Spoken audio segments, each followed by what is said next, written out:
हाय viewers, मैं हूं पूजा और आप देख रहे हैं इंग्लिश फॉर ऑल। पिछले 2 एपिसोड से हम सेंटेंसेस कर रहे हैं। पहले हमने सेंटेंसेस के काइंड्स किए थे। लास्ट एपिसोड में हमने सेंटेंसेस के पार्ट्स किए थे कि एक सेंटेंस किस किस चीज़ से बनता है, राइट। तो आज हम उसी को कंटिन्यू करेंगे और हम आज देखेंगे कि उन पार्ट्स को इस्तेमाल करके हम अलग अलग तरह के सेंटेंसेस कैसे बना सकते हैं। और जो हम आज सेंटेंसेस करेंगे वो हमें टेंसेस में काफ़ी हेल्प करने वाले हैं। सो प्लीज़ इस वीडियो को ध्यान से देखेंगे और प्रैक्टिस भी अच्छे से करेंगे ताकि जब हम टेंसेस शुरू करेंगे तो कोई प्रॉब्लम नहीं होगी, राइट। So let's start. तो लास्ट वीडियो में हमने किया था कि सेंटेंसेस के 2 पार्ट्स होते हैं, सब्जेक्ट और प्रेडिकेट। और फिर प्रेडिकेट के भी मैंने पार्ट्स बताए थे कि प्रेडिकेट में क्या क्या आता है। प्रेडिकेट में वर्ब आती है, ऑब्जेक्ट आता है, हेल्पिंग वर्ब होती है अगर मेन वर्ब का काम एक्शन वर्ब कर रही होती है, और अगर वो स्टेट होती है तो वो वर्ब होती है, राइट। उसी को लेके कंटिन्यू करते हैं। तो मैंने बोला था कि एक सेंटेंस में सब्जेक्ट होता है, राइट।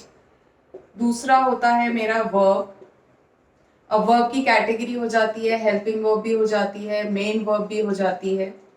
देन थर्ड होता है ऑब्जेक्ट, राइट। अब सब्जेक्ट क्या था वो मैंने आपको पिछले उसमें बताया था। सब्जेक्ट होता है जिसके बारे में सेंटेंस बोला जा रहा है, जिसके बारे में मैं बात कर रही हूँ सेंटेंस में, वो सब्जेक्ट होगा। वर्ब होगा, वर्ब 2 तरह की हुई। एक हुई जो स्टेट या टाइम का मुझे आइडिया देती है कि मैं प्रेजेंट में काम कर रही हूँ या पास्ट में काम कर रही हूँ या फ्यूचर में काम कर रही हूँ, वो होगी वर्ब। और दूसरी वर्ब होगी जो मैं काम कर रही हूँ, जैसे मैं पढ़ा रही हूँ तो पढ़ाना वर्ब है। लेकिन अगर मैं कहूँ मैं पूजा हूँ तो उसमें हूँ वर्ब है। तो 2 तरह की होती है। मेन वर्ब, जब दोनों वर्ब्स यूज होती हैं, एक्शन वाली भी यूज होगी और टेंस बताने वाली भी यूज होगी, तो हम उनको हेल्पिंग वर्ब और मेन वर्ब में काउंट करेंगे। वो अब घबराइए मत, अभी आगे करेंगे, अच्छे से क्लियर होगा, ठीक है। तीसरी चीज होती है ऑब्जेक्ट। ऑब्जेक्ट मैंने बताया था, ऑब्जेक्ट वो होगा जिसकी हेल्प से सब्जेक्ट काम कर रहा होगा या जिसकी हेल्प से वो काम हो रहा होगा, that will be object. Then फिर ऐसे सेंटेंसेस भी होते हैं जिसमें ऑब्जेक्ट नहीं भी होता है, लेकिन एक सेंटेंस में 2 चीजें होती हैं, वो होता है सब्जेक्ट और वर्ब। और ये हमने फर्स्ट काइंड्स ऑफ सेंटेंसेस में भी किया था कि ऐसे सेंटेंसेस होते हैं जिसमें जो सब्जेक्ट होता है वो छुपा हुआ होता है, हम बोलते नहीं है, राइट। तो वो वाला वीडियो आप देखिए। अब हम इन चीजों को यूज करके सब्जेक्ट को और वर्ब को और ऑब्जेक्ट को अलग अलग सेंटेंसेस कैसे बनाते हैं, उसका स्ट्रक्चर क्या होता है, वो हम आज करेंगे। Okay, so let's start. अब मेरा स्ट्रक्चर से क्या मतलब हुआ? मेरा स्ट्रक्चर से ये मतलब हुआ कि जैसे अब मैं हिंदी में बात कर रही हूँ तो मैं ऐसे तो नहीं हूँ ना कि कोई भी चीज़ कहीं भी लगा सकती हूँ। अगर मेरे को कहना है कि मैं इंग्लिश पढ़ा रही हूँ तो मैं ऐसे ही बोलूँगी, मैं इंग्लिश पढ़ा रही हूँ। मैं ऐसे नहीं बोलूँगी ना, मैं हूँ रही इंग्लिश, नहीं समझ में आएगा। ऐसे ही इंग्लिश में भी हर एक जो पार्ट मैंने अभी आपको बताया है सेंटेंस का, उसकी जिस तरह का हम सेंटेंस बना रहे हैं उसके हिसाब से पोजीशन होती है, उसके हिसाब से उसकी जगह होगी, वो उसी जगह पे आएगा। अगर आप उस जगह को इधर से उधर कर देंगे तो वो सेंटेंस गलत हो जाएगा, रिटन में भी और स्पोकन में भी। तो आज हम यही करने वाले हैं कि कौन सी जगह पे वो चीज आती है तो उस सेंटेंस का सही मायना बन जाता है, उसका स्ट्रक्चर सही हो जाता है। उस हिसाब से, स्ट्रक्चर के हिसाब से हम सेंटेंसेस को 4 कैटेगरीज में डिवाइड करते हैं। ये उससे थोड़ा सा डिफरेंट है जो हमने काइंड्स ऑफ सेंटेंसेस किए थे, राइट। तो क्या होते हैं वो 4? उसमें फर्स्ट आता है सिंपल सेंटेंस। ओके, अब सिंपल सेंटेंस क्या होता है? जो नॉर्मल एक स्टेटमेंट मैंने बोली वो होता है सिंपल सेंटेंस, जिसमें ना नहीं होगा, जिसमें मैं सवाल भी नहीं पूछ रही होंगी और वो ना ही सवाल और ना दोनों चीजें भी नहीं होंगी, वो एक साधारण सा वाक्य होगा, उसको मैं सिंपल सेंटेंस कहूंगी। अब इसका स्ट्रक्चर क्या होगा? इसका स्ट्रक्चर होगा, सबसे पहले इसमें सब्जेक्ट आएगा। अब आपने पिछला अगर वीडियो देखा है तो आपको पता होगा सब्जेक्ट क्या होता है। सब्जेक्ट होता है जो सेंटेंस में काम कर रहा है, राइट। और यहाँ पे मैं आपको वो वाले सेंटेंसेस बताऊंगी जिसमें हेल्पिंग वर्ब और वर्ब दोनों यूज करूंगी मैं, ठीक। फिर सब्जेक्ट के बाद सिंपल सेंटेंस में मैं हेल्पिंग वर्ब यूज करूंगी, राइट। उसके बाद मैं यूज करूंगी वर्ब और उसके बाद मैं यूज करूंगी ऑब्जेक्ट। जैसे कि मैंने अभी सेंटेंस लिया, मैं पढ़ा रही हूं, तो इसका बना आई एम टीचिंग इंग्लिश। अभी आप टेंसेस पे प्लीज ध्यान मत दीजिए, वो हम करने वाले हैं। अभी मैं आपको सेंटेंस समझा रही हूँ। ये आईएनजी क्यों यूज होता है, इसके साथ एम क्यों लगता है, ये सब टेंसेस में बहुत अच्छे से क्लियर हो जाएगा। अभी हम सिर्फ स्ट्रक्चर देख रहे हैं, ठीक। अब इसमें आए देखिए, ये सिंपल सेंटेंस है ना, इसमें मैं नहीं यूज कर रही हूँ, सवाल नहीं पूछ रही हूँ, कुछ ऑर्डर नहीं दे रही हूँ। This is a simple sentence. तो इसका स्ट्रक्चर देखिए आ गया। काम पढ़ा कौन रहा है, मैं पढ़ा रही हूँ। आई आपका सब्जेक्ट है, सबसे पहले आएगा। फिर आई के साथ हेल्पिंग वर्ब मैंने लगाई है जो मुझे बता रही है मैं प्रेजेंट में काम कर रही हूँ, वो है एम। फिर मैं क्या कर रही हूँ, वो वर्ब है, तो वो है टीच, और टीच के साथ आईएनजी लगा हुआ है इसमें। ये वर्ब फॉर्म नंबर 5 है, तो ये हो गई आपकी वर्ब, ठीक। और क्या पढ़ा रही हूँ, मैंने बताया ना, जो सब्जेक्ट जिसकी हेल्प से काम कर रहा होता है या जो काम कर रहा होता है वो आपका ऑब्जेक्ट होता है। तो ये मेरा हो गया ऑब्जेक्ट इंग्लिश। अब ये ऐसे ही बनेगा सिंपल सेंटेंस हमेशा। मैं इसकी पोजीशंस को नहीं हिला सकती, मैं हेल्पिंग वर्ब को पहले नहीं ला सकती, वर्ब को एंड में नहीं ले जा सकती, ऑब्जेक्ट को बीच में नहीं ले जा सकती, गलत हो जाएगा। मैं ऐसे नहीं कह सकती कि आई टीच एम इंग्लिश और English am I teach, no. ये मुझे ध्यान रखना है कि जो मैं सेंटेंस बना रही हूं मेरे को चीजें इस वाले फॉर्मेट के हिसाब से ही फिक्स करनी है। पहले मुझे सब्जेक्ट ही लगाना है, फिर मुझे हेल्पिंग वर्ब लगानी है, फिर मुझे वर्ब लगानी है, और फिर मुझे ऑब्जेक्ट लगाना है। ये ट्रांसलेशन है, राइट। कोई भी सेंटेंस हम बनाएंगे तो हम ऐसे ही बनाएंगे, पहले ऐसे प्रैक्टिस होती है, फिर वो हो जाएगी धीरे धीरे मैनुअली। तो ये होता है हमारा सिंपल सेंटेंस, करेक्ट। अब इससे और सेंटेंस भी मैं बना सकती हूँ, जैसे वो कल वहां गया था, ही वॉज, कल जा रहा था, he was going to market. ये बनाइए आप। गया था में ना एक्चुअली डिड लगेगा, वो उसका हेल्पिंग वर्ब वाला आ नहीं पाएगा। तो यही हुआ आपका यहाँ पे सब्जेक्ट, वॉज हो गया आपका हेल्पिंग वर्ब, गोइंग हो गया आपका वर्ब, और टू मार्केट आपका पूरा हो गया ऑब्जेक्ट। देखिए ये भी सिंपल सेंटेंस है, ये भी इसी फॉर्मेट से बना है। अब ऐसे सेंटेंसेस भी बता देती हूँ जिसमें कि हेल्पिंग वर्ब नहीं होती है। जैसे मैं कहूँ वह अच्छा है, तो वो हो गया ही इज गुड, लेकिन उसमें आपकी ना तो वर्ब है ना ही ऑब्जेक्ट है। तो ये वाला जो टेंसेस का है ना ये फॉर्मेट, ये इसमें नहीं आता है। लेकिन इसमें भी सब्जेक्ट पहले आएगा, फिर वर्ब आएगी। लेकिन आप गुड को यहाँ पे गुड इज एडजेक्टिव, क्योंकि इसमें मैं टेंस नहीं बता रही हूँ ना, टेंसेस के हिसाब से इसमें मेन वर्ब नहीं है। जिसमें मेन वर्ब होती है उसमें ऑब्जेक्ट होता है। अगर आपने वर्ब्स देखी है, वर्ब्स का वीडियो देखिए, उसमें जो एक्शन वर्ब होगी उसको अगर ऑब्जेक्ट चाहिए तो वो कौन सी होती है, ट्रांजिटिव। ऑब्जेक्ट नहीं चाहिए तो कौन सी होती है, इंट्रांजिटिव।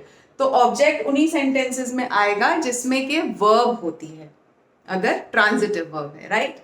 ये वाले सेंटेंस में स्ट्रक्चर ये भी सिंपल है, बट इसमें ना तो वर्ब आएगा ना ऑब्जेक्ट है, मेन वर्ब नहीं है और ऑब्जेक्ट भी नहीं है। इसमें मैंने एडजेक्टिव यूज किया है। तो ये वाला मैं यहाँ से हटा रही हूँ, ये वाला नहीं, हम अभी ये वाला स्ट्रक्चर कर रहे हैं जो हम टेंसेस में यूज करेंगे। ओके, सो ये हो गया आपका सिंपल। डोंट वरी, अभी हम एक्सरसाइज करने वाले हैं। सेकेंड टाइप ऑफ जो सेंटेंस होता है वो होता है आपका नेगेटिव, जब हम नहीं वाले सेंटेंसेस बनाते हैं। अब नेगेटिव सेंटेंसेस क्या हुए, जैसे अभी मैंने जो सेंटेंस मैंने यूज किया है मैं उसी के हिसाब से आपको सारे सेंटेंसेस बताऊंगी ताकि आपको समझ में आ जाए। तो अभी मैंने बनाया था मैं पढ़ा रही हूँ, राइट। अब नेगेटिव सेंटेंसेस में जो स्ट्रक्चर बनेगा उसमें भी पहले सबसे सब्जेक्ट ही आएगा, फिर उसमें भी हेल्पिंग वर्ब ही आएगी, फिर उसमें नॉट लगेगा, फिर आपकी वर्ब आएगी, जो भी आपने फॉर्म लगानी है वो हम टेंसेस में करेंगे, और फिर आपका ऑब्जेक्ट आएगा अगर वो ट्रांजिटिव वर्ब यूज हो रही है तो, ठीक। तो जैसे मैं पढ़ा रही हूँ ये सिंपल था, नेगेटिव हुआ जिसमें नहीं यूज होगा, मैं नहीं पढ़ा रही हूँ या मैं पढ़ा नहीं रही हूँ। हिंदी में मैं इसे दो तरीके से बोल सकती हूँ, पर इंग्लिश में इसको बोलने का तरीका एक ही है, और वो है सब्जेक्ट आया पहले आई, हेल्पिंग वर्ब आई एम, और जो आपका नॉट लगेगा वो आपका हेल्पिंग वर्ब और वर्ब के बीच में ही लगेगा। आप उसको भी इधर उधर नहीं घुमा सकते। I am not teaching English, मैं इंग्लिश नहीं पढ़ा रही हूँ, मैं मैथ्स पढ़ा रही हूँ, ठीक। I am not teaching English. तो इसमें ये देखिए नॉट की जो वो आई आपकी, वो हेल्पिंग वर्ब और वर्ब के बीच में ही आएगा। इसको आप ऐसे नहीं लिख सकते I not am teaching English, I am teaching not English, गलत है, ग्रामेटिकली गलत है, स्पोकन गलत है, रिटन गलत है, हर तरीके से गलत है। नेगेटिव सेंटेंसेस बनाने का स्ट्रक्चर ये ही है, जिसको कहते हैं ना मैथ्स का एक फॉर्मूला है, उसी को आप हर जगह यूज करेंगे। ऐसे ही ये इसका फॉर्मूला है, आप इस फॉर्मूले को इधर उधर गड़बड़ नहीं करेंगे, अदरवाइज वो गलत हो जाएगा। तो नेगेटिव में मुझे ध्यान रखना है कि मैं जो नॉट वर्ड है वो हमेशा हेल्पिंग वर्ब और वर्ब के बीच में लगाऊंगी, राइट। तो ये हो गया आपका नेगेटिव। वो था simple I am teaching English, ये हुआ आपका नेगेटिव। मैंने एम और टीचिंग माने हेल्पिंग वर्ब और वर्ब के बीच में नॉट लगाया है। अब थर्ड टाइप ऑफ सेंटेंस होगा आपका इंटेरोगेटिव सेंटेंस। इंटेरोगेटिव आप जानते हैं, जिसमें हम क्वेश्चंस पूछते हैं, और क्वेश्चंस भी ये मैंने आपको जब सेंटेंसेस के काइंड्स कराए थे, काइंड्स ऑफ सेंटेंसेस, तो उसमें मैंने बताया था ये दो तरह के होते हैं, ठीक है। एक वो वाले क्वेश्चन होते हैं जिसमें हम WH फैमिली यूज करते हैं। Next video WH family words पे बनेगा, तो मैं पहले से ही आपको बता रही हूँ कि next video WH family words पे। अगर आपके कोई डाउट्स हैं उसमें तो आप कमेंट सेक्शन में प्लीज लिख दीजिए, ताकि मैं उसको नेक्स्ट उसमें कवर कर सकूँ, राइट। तो इंटेरोगेटिव आई वाज टेलिंग के दो तरीके के बनते हैं, एक तो होते हैं WH फैमिली के साथ और एक होते हैं हेल्पिंग वर्ब के साथ। ये हम दोनों करेंगे। पहले मैं WH फैमिली वर्ड्स के साथ बताती हूँ। उसका जो स्ट्रक्चर होता है उसमें WH फैमिली वर्ड सबसे पहले आएगा, ठीक। WH फैमिली वर्ड जो आएगा वो आप सबसे पहले लगाएंगे, उसके बाद आप लगाएंगे हेल्पिंग वर्ब, उसके बाद आप लगाएंगे सब्जेक्ट, उसके बाद आप वर्ब जो भी फॉर्म यूज हो रही है, and then you will use object, and then in return you will use question mark also. ये हमने काइंड्स ऑफ सेंटेंसेस में किया था।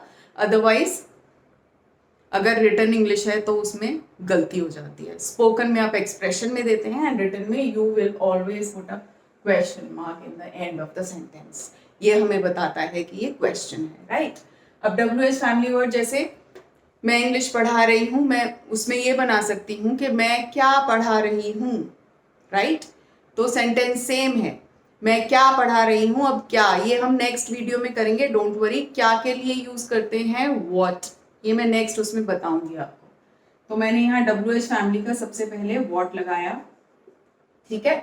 अब आई के साथ मैंने दोनों सेंटेंसेस में एम यूज किया था, तो हेल्पिंग वर्ब आएगी उसके बाद व्हाट एम। सब्जेक्ट दोनों में क्या था, आई, तो फिर आई। वर्ब क्या था, टीचिंग, ओके। अब टीच एक इंट्रांजिटिव वर्ब है, उसको हमेशा ऑब्जेक्ट की जरूरत नहीं होती है, तो इसमें ऑब्जेक्ट मिसिंग हो गया आपका। व्हाट एम आई टीचिंग, मैं क्या पढ़ा रही हूँ, ठीक है। और अगर मैं दूसरे से ये तो हो गया आपका WH फैमिली वर्ड, फैमिली वाला क्वेश्चन, जिसमें पहले WH फैमिली का वर्ड आएगा, फिर हेल्पिंग वर्ब आएगी, फिर सब्जेक्ट आएगा, फिर वर्ब आएगी, और अगर आपने ऑब्जेक्ट भी लगाना है तो वो इसके बाद आ जाएगा। पर यहाँ पे ये सेंटेंस ट्रांजिटिव वर्ब वाला नहीं है, इंट्रांजिटिव वर्ब टीचिंग, तो नहीं भी लगाऊंगी इंग्लिश तो it is complete, and then in the end question mark. अब दूसरा वाला जो मैं कह रही हूँ क्वेश्चन हुआ, जिसमें मैं हेल्पिंग वर्ब से पूछूंगी, उसका मैंने आपको फर्स्ट वाले वीडियो में ही बताया था कि उसका जो कैसे हम पहचानते हैं कि उसका जवाब सिर्फ हाँ या ना में आता है, यस और नो, उसके अलावा तीसरा जवाब नहीं होगा उसका। तो अब इसमें मैं पूछूं क्या मैं इंग्लिश पढ़ा रही हूँ, क्या मैं इंग्लिश पढ़ा रही हूँ, तो उसमें उसका जो स्ट्रक्चर होगा वो हमेशा हेल्पिंग वर्ब से शुरू होगा, प्लस फिर सब्जेक्ट आएगा, फिर आपकी वर्ब आएगी, और अगर ऑब्जेक्ट है तो फिर आपका ऑब्जेक्ट आएगा, राइट। अब इसमें हेल्पिंग वर्ब क्या थी, am, subject I, verb teaching, और आपका ऊपर पिछले सेंटेंस में मैंने ऑब्जेक्ट लिया था इंग्लिश, तो ये आपका बन गया, और फिर क्वेश्चन मार्क।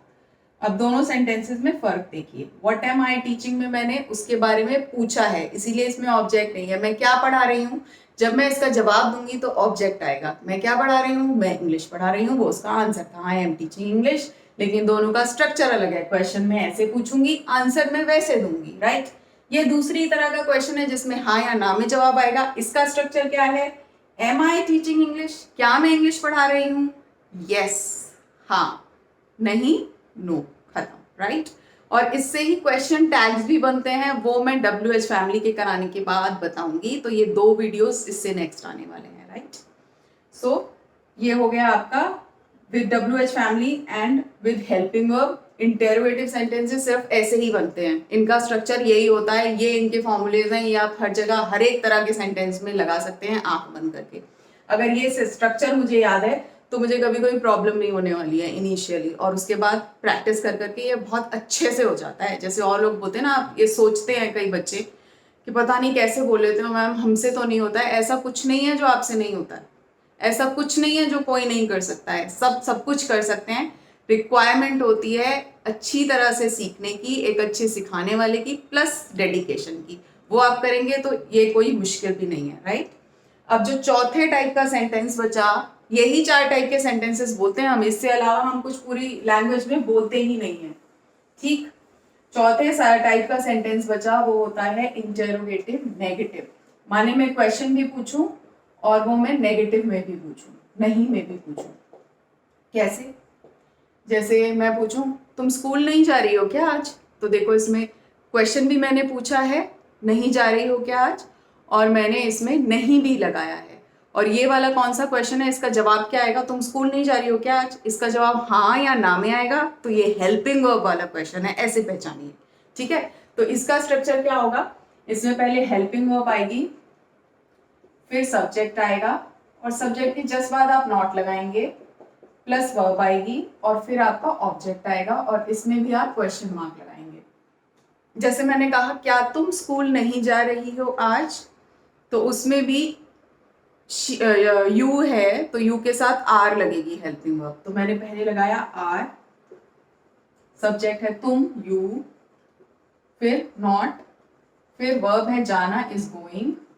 ये इसकी चिंता मत कीजिए, ये सेंटेंसेस में आएगा, ये कॉन्टिन्यूअस टेंस है, इसके भी रूल्स होते हैं। ये टेंसेस में जब हो जाएगा तो आप बहुत इजीली सेंटेंसेस बना पाएंगे, डोंट वरी एट ऑल, मैं हूँ सिखा दूंगी, ठीक है। तो I you not going to school, क्या तुम स्कूल नहीं जा रही हो, इसमें देखिए नॉट की पोजीशन सब्जेक्ट और वर्ब के बीच में है।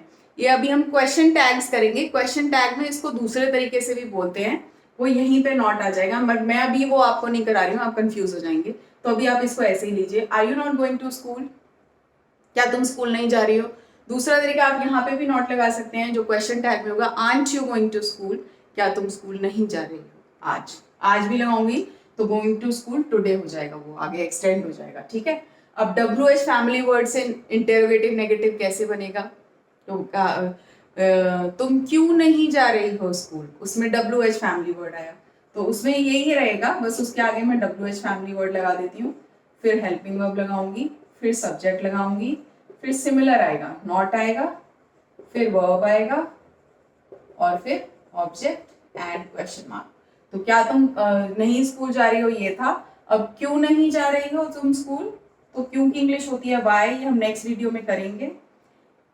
फिर हेल्पिंग वर्ब आर, सब्जेक्ट था ऊपर you, not going to school today. और गोइंग भी आपकी इंट्रांजिटिव वर्ब है, इसको भी ऑब्जेक्ट की जरूरत नहीं है, अगर मैं गोइंग भी लगा दूंगी तो भी वो पूरा है, ठीक है। ये देखिए तो दोनों सेंटेंसेस में फर्क भी आ गया है, ये ऐसे ही यूज होगा, इसकी कोई पोजीशनिंग चेंज नहीं होती है, ये ऐसे ही यूज होगा। ये स्ट्रक्चर है, क्योंकि स्ट्रक्चर तो ऐसे ही रहता है, बिल्डिंग बनाने के लिए ऐसे ही स्ट्रक्चर बनता है, चाहे वो आप 15 माले की बना लो चाहे 1 माले की, उसको चेंज नहीं करेंगे। तो इसमें आप सेंटेंस कितना भी लंबा बना लो या कितना भी छोटा बना लो, स्ट्रक्चर यही रहेगा। किसी भी तरह का बना लो, कोई भी वर्ब लगा लो, कोई भी सब्जेक्ट लगा लो, कोई भी ऑब्जेक्ट लगा लो, स्ट्रक्चर यही रहेगा। ये स्ट्रक्चर है, ये ऐसे ही यूज होता आ रहा है और ये ऐसे ही यूज होता रहेगा। तो हमें सिर्फ इसको याद रखना है और सेंटेंसेस बनाते जाने हैं, राइट। तो इसमें देखो ये था क्या तुम स्कूल नहीं जा रही हो, और जैसे ही मैंने इसमें WH वर्ड लगाया उसका दूसरा मायना बना तुम स्कूल क्यों नहीं जा रही हो। स्ट्रक्चर में थोड़ा सा डिफरेंस है, इसके आगे मैंने WH फैमिली वर्ड लगा लिया है। WH किसकी जगह कौन सा लगाते हैं नेक्स्ट वीडियो में आएगा, so please don't forget to watch that video. ये हमारा आज का हो गया है 4 टाइप ऑफ सेंटेंसेस। 1-2 सेंटेंसेस की जल्दी से प्रैक्टिस कर लेते हैं हम। जैसे एक सेंटेंस देती हूं मैं,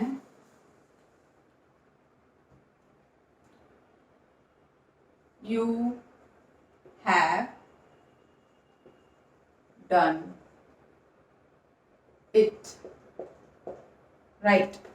अब इसका सेंटेंस का मतलब बना तुमने यह कर लिया है, okay, you have done it, तुमने यह कर लिया है। वो यह कुछ भी हो सकता है, उसका काम हो सकता है, खाना खाना हो सकता है, what ever, you have done it. इसमें सब्जेक्ट क्या है, यू है, हेल्पिंग वर्ब है, ये वर्ब है, डू की थर्ड फॉर्म है, राइट, वर्ब का वीडियो देखिए। और ये इट हो गया मेरा ऑब्जेक्ट। उसने क्या किया है, सब्जेक्ट ने क्या किया है, इट किया है। इट कुछ भी हो सकता है, वो आपका ऑब्जेक्ट हो गया। ये हो गई मेरा, ये मेरे को लगा सिंपल सेंटेंस का स्ट्रक्चर। तो ये हो गया आपका सिंपल सेंटेंस। अब इस सिंपल सेंटेंस को मैंने नेगेटिव में चेंज करना है। नेगेटिव का स्ट्रक्चर क्या था, सब्जेक्ट, हेल्पिंग वर्ब और वर्ब के बीच में नॉट लगाना था। तो मैं सिंपली कह दूंगी यू हैव नॉट, और हैवंट इसकी शॉर्ट फॉर्म, डन इट, तुमने ये नहीं किया है, तुमने ये नहीं किया है। यू हैव डन इट, तुमने ये किया है, तुमने ये नहीं किया है। You have not done it, इसको कॉम्प्रेस कर देंगे तो इसको ऐसे भी लिख सकते हैं आप, you haven't done it. Okay, तुमने ये नहीं किया है। ये मेरा बन गया नेगेटिव। अब मैं इसी से इंटेरोगेटिव बनाती हूँ दोनों तरह के।